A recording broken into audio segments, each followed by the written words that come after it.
भाई माने आजिका समय आमे समस्ते जीव आ जीवन शरीर पाई आमे समस्ते खाऊचे आहार तेणु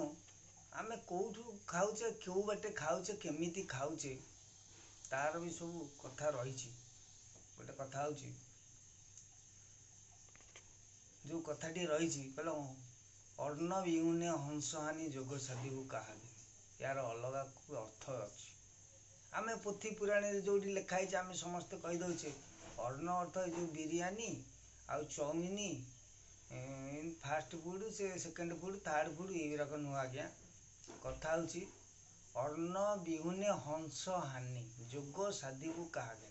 जे जो अन्न को नौ कि कथा हूँ भक्षण करवा कौ बाटे भक्षिया एठी जहाँ पारुचंदे आमे समस्ते खाई चली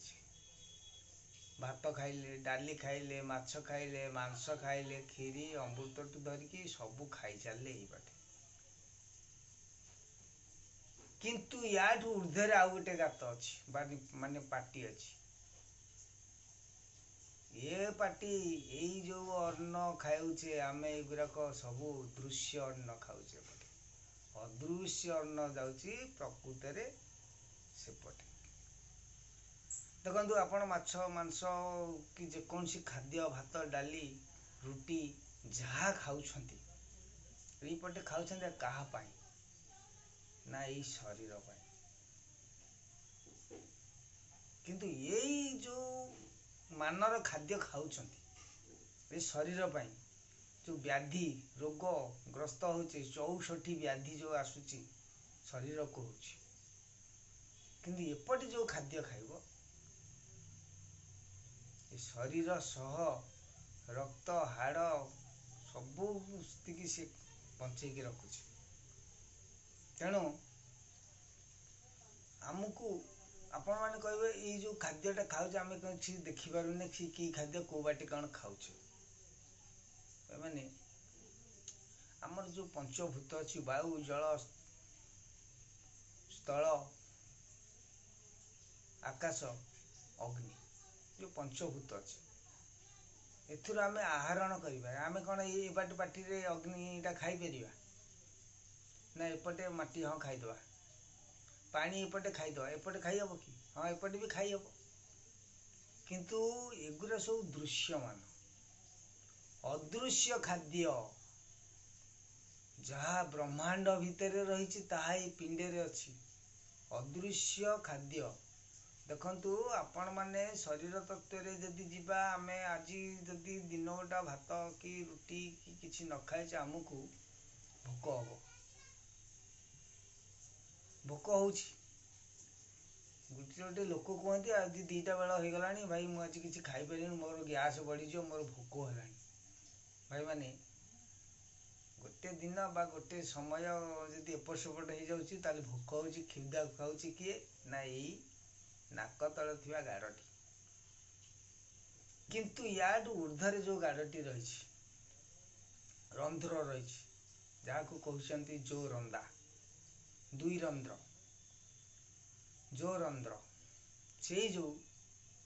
जोड़िकिया रंध्र रही से रंध्र देकी जो खाद्य जाऊँगी आज पर्यटन से खाद्य को वैज्ञानिक माने भी ज्ञान रे पाई ना आपण माने जदि घंटे ओलिया एपट सेपट हो जाए खाइबा कि गोटे दिन यदि उपास रही जाऊँगी कहते मोर भोक हेलानी असुस्थ हो जाए भल मंद ताने एथि जदि आम गोटे दिन गोटे ओली चिंता करंतु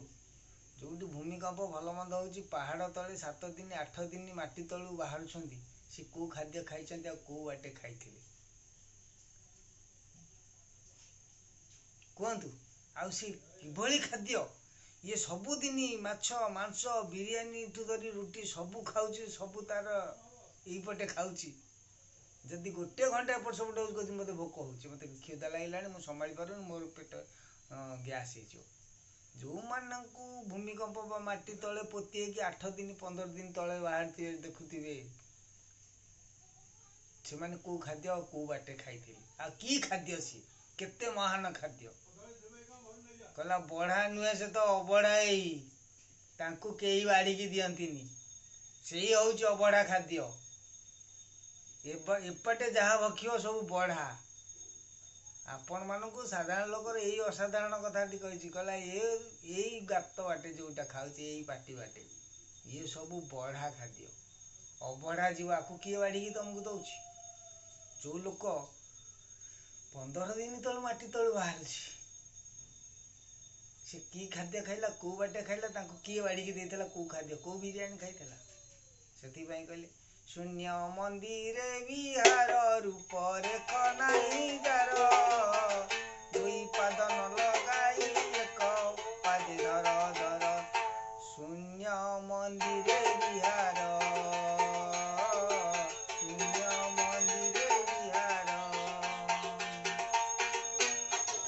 गुरु ब्रह्म महामहिम अलेख शरण प्रभु परम ब्रह्म महामहिम अलेख जगत कल्याण कर प्रभु परम ब्रह्म महामहिम अलेख शरण शरण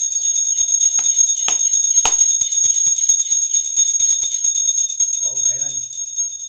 आज चतुर्दशी प्रबल मेघ वर्षा है आउ दीप लगे जाई हेलानी तेणु प्रभुंकर जहाँ कृपा जहाँ करुणा रहिला घरे रही बत्ती लगे आपण को सम्मुखें भिडियोटी रखुची शेयर लाइक भिडियोटी करियो कौन मतामत रहिला।